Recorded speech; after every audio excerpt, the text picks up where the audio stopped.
Over the weekend, Israel ramped up its nearly week-long bombing campaign against Gaza called Operation Protective Edge. IDF forces bombed a mosque it claims was hosting rockets and a disabled care center on Saturday, killing 12 people. On the same day, Israel launched 5, quote, warning missiles into Gaza's only geriatric urgent care hospital, where international volunteers have since rushed to shield patients.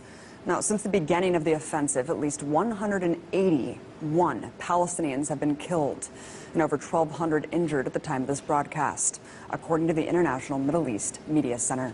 Conversely, 0 Israelis have been killed as a result of Hamas rockets, although several have been injured.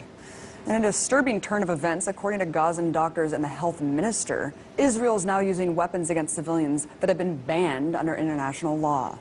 The weapons, called dense inert metal explosives or DIME, emit superheated microshrapnel designed to cause minimal structural damage yet impose severe wounds on its victims.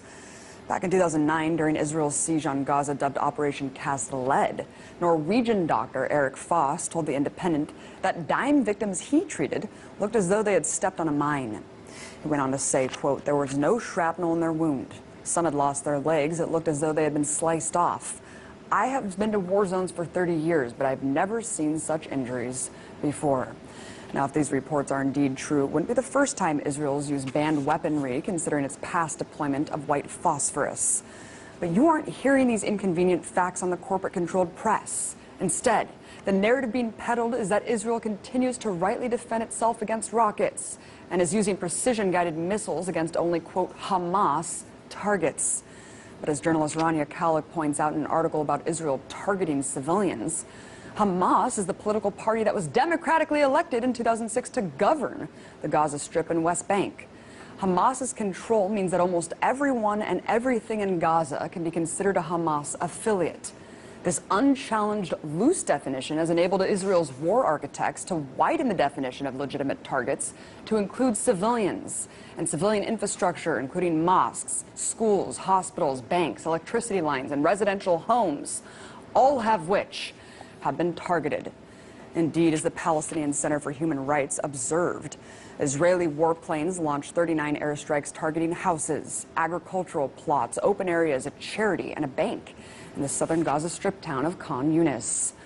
According to Gaza-based human rights group Al-Mizan, nearly 900 homes have been destroyed so far.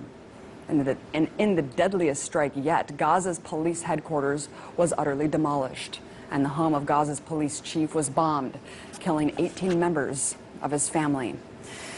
Here's a photo of the 18 graves for one family to be buried.